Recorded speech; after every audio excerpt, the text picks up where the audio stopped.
You're listening to Midlife SideQuest, the over-the-hill gaming podcast. Here's your host, John Wall. It's June 27th, and welcome to another episode of Midlife SideQuest, the over-the-hill video game podcast. My name is John Wall, and every Thursday morning I bring you the latest video game impressions, industry news, and tales of a Gen X geek, delivered to you in about 15 minutes. To ensure you never miss an episode, you can subscribe to the show on all major platforms, including Apple Podcasts, Spotify, and YouTube. And it would be wonderful if you left a review while you're there to help to spread the word about the show. I'm happy you've tuned in today because on this episode, I'm going to be talking about Senua's Saga Hellblade II. But first, I'm sending out this week's positive vibes to Jordan Campbell. Jordan is a writer for Complete Xbox, doing reviews and features for everything Xbox related. He's also a dad and a really nice guy who is always a joy to interact with online. And I also recently learned that in addition to all the great Xbox coverage that he produces every single week, the guy's day job is driving choo-choo trains, which sounds like about the coolest thing ever. I'm sure it's a lot of work and it's not like all glamorous, but the dude drives trains. It's amazing. So go follow Jordan on Threads and Instagram, where he goes by the handle Complete Xbox. You'll be glad you did.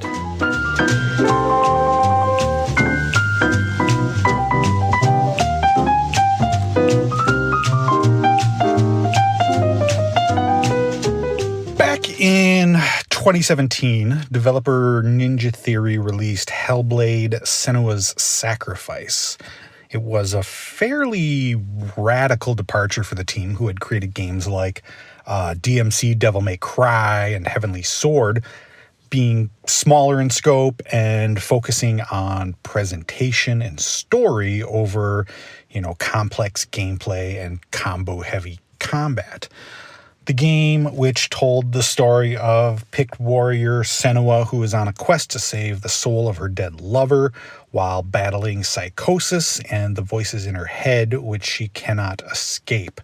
It was a solid success, both critically and sales-wise. It did pretty darn good.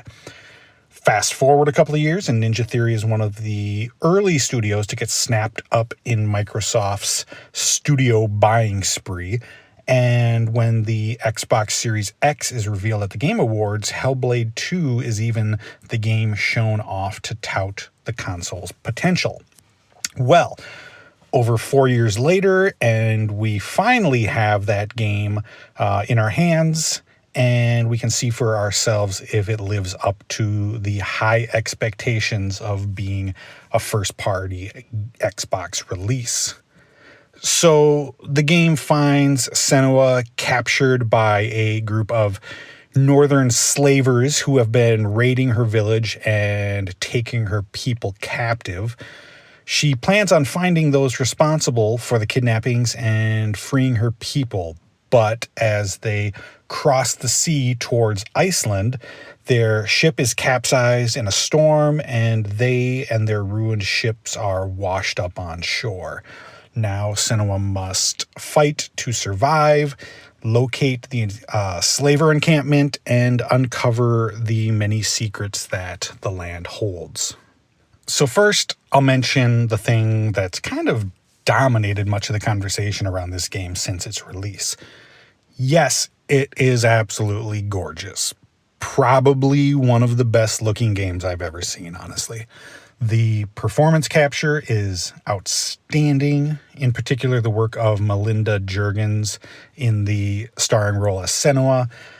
They've captured the tiniest of details in her performance, which really works to sell the intensity and the emotion of her journey. But it's all not just graphical fidelity and performance capture that wowed me. The cinematography is amazing as well. This game seamlessly transitions between gameplay and cinematics, and there's just a great style in the way that it's shot that I really loved. Especially the way it moves between chapters. The camera will pan up after a scene and race across the rocky vistas of Iceland before zooming back in as Senua arrives at her next destination. The entire game is just a joy to see, and it constantly impressed me with its presentation. The same goes for the audio. The voice acting is tremendous, and if you have a good set of headphones, that is a great way to play, to fully immerse yourself and experience the sensation of the voices in Senua's head, which both taunt and at times encourage her on her journey. The gameplay will be familiar to those that played the original game. In between the long sections of walking and talking and cinematics, you'll be either solving puzzles or participating in scripted moments of combat. Some of the puzzles are recycled from the first game, like finding objects hidden in the environment and then finding the right view or angle of them to form symbols. Others are new, like times when you have to light and extinguish torches, which will make certain platforms or ledges appear and disappear. The puzzles aren't like particularly challenging or even super, clever, but there's a decent amount of variety in them, so I didn't mind them. It kept me engaged enough. The combat is also similar to what was in the last game, but with the intensity cranked up to 11. You'll face one enemy at a time during battles, and you have a light attack, heavy attack, block, and a dodge. It's simple, but the way that the fights are choreographed with enemies that will grab you from behind or throw you to the ground, or you'll bump into other characters in a battle who are fighting, it creates this dynamic fierceness to each fight, which is exciting and highly cinematic. There's not a ton of combat in the game. They use it sparingly, but I found each of the encounters pretty thrilling and entertaining. Honestly, though, the gameplay does take a back seat to the storytelling.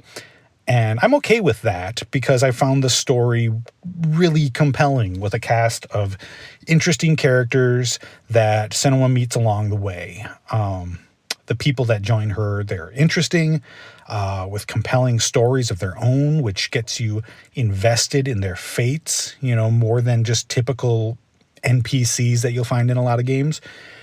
And as she takes on the responsibility of freeing her people from the slavers, she's haunted not only by the voices from the first game, which constantly cast doubt on Senua's actions, but also by the voice of her father.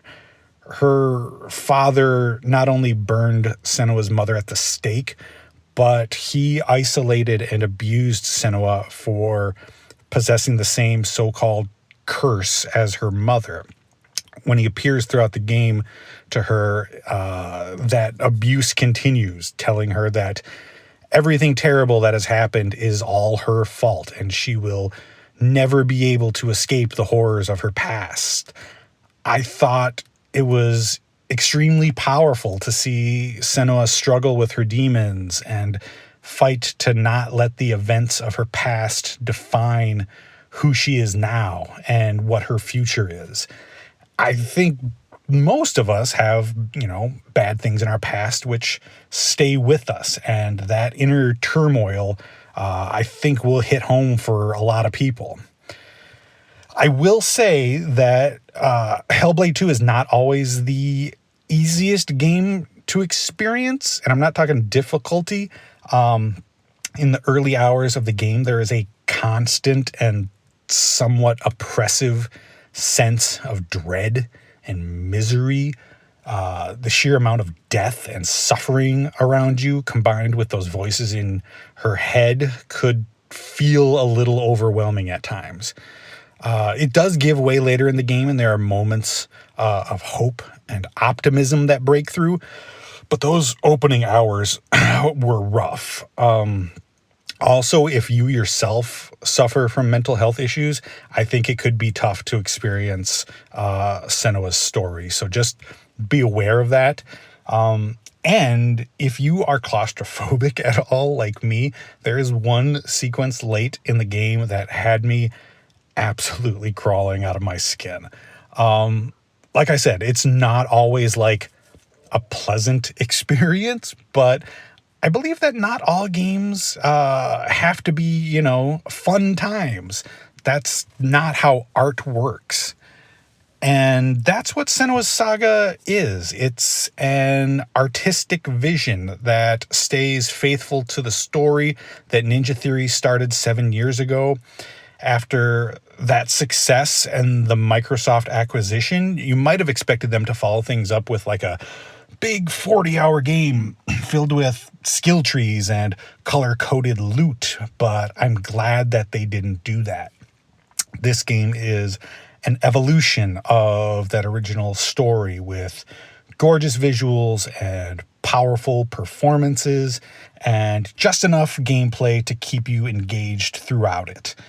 I understand how the game might not be for everybody, and that's totally okay. But for those that it connects with, I think that they will find an experience that sticks with them for a long time.